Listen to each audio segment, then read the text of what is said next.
YouTube is planning a pretty big redesign and they have shared some screenshots already. Of course, I'll be able to talk more about this and take a deeper dive when the new version is finally available, but let's examine some of these screenshots from a designer perspective. I'm gonna focus on the video screen, and here it's shown on a mobile phone. One of the most prominent, instantly visible things is the addition of a glassmorphic background under the video title, and it uses the colors from the video itself, but it doesn't overlap the video. So I think that it's basically a copy of the video mirrored and flipped, playing under the glass panel. The blur is also heavy enough so it's not distracting. And as I talk, I'm gonna be recreating that design in Sketch in the background, and I'm gonna zoom in on a couple of ideas here that they did and a couple of potential solutions that I think might actually be better. The next thing that we can see is that there is a much larger font now for the video titles, especially if you compare the before and the after.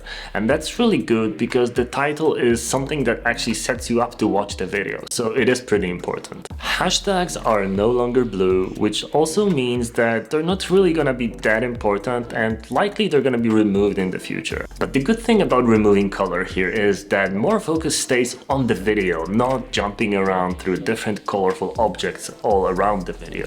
Then we have a switch of the creator portion with the actions portion, with the creator now being on top of the actions. I think that's a pretty good idea because it associates the video instantly with the person. Subscribe is now big, white and rounded. And although it's not YouTube Red anymore, it's still the most visible, actionable button on the entire screen, which is good. And speaking of which, if you're not subscribed to this channel yet, this might be one of your last chances to still use the old subscribe button, so why don't you click it right now? It's just down there and be over with it. Likes and dislikes are now a single button with 2 touch targets, but I believe we're gonna see dislikes go completely. Share, download and save are right next to likes and dislikes, and I think that this is one of the parts of this design that I'm not too fond of, because I believe that this part is a little bit too busy. I understand the reason for sharing, because obviously sharing is caring and more people can see the video and so on,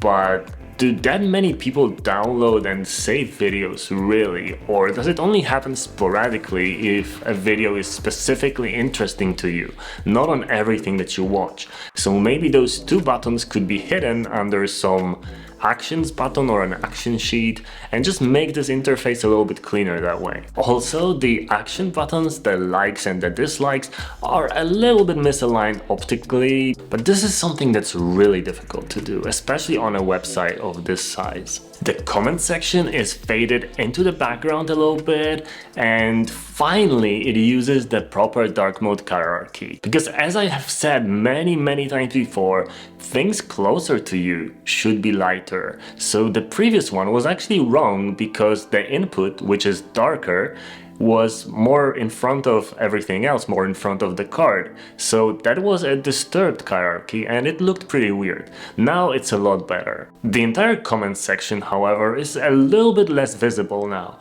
So that might mean that more people will be subscribing, but less people will be leaving comments because the subscribe button completely overpowers everything that's on the screen. And we got rid of the confusing expand button in the comments, which is good, but I still have no idea how it's gonna work. One thing that I don't like, however, is the spacing, because I believe for an app like that that's very heavily content focused, we should first of all have similar margins on the left and the right, and that's clearly not the case here. So here is a version in which I actually managed to fix that. And also I believe the left and right margins should be significantly bigger. With 24 points instead of 11, 12 or 10, because it's really hard to say what they used on a low-res GIF, but with 24 it's definitely more readable. And if you keep that spacing consistent on both sides like I have here, you see that this interface is instantly a lot easier to read. But overall I like it, so great job YouTube, and if you're watching this, have a beautiful day.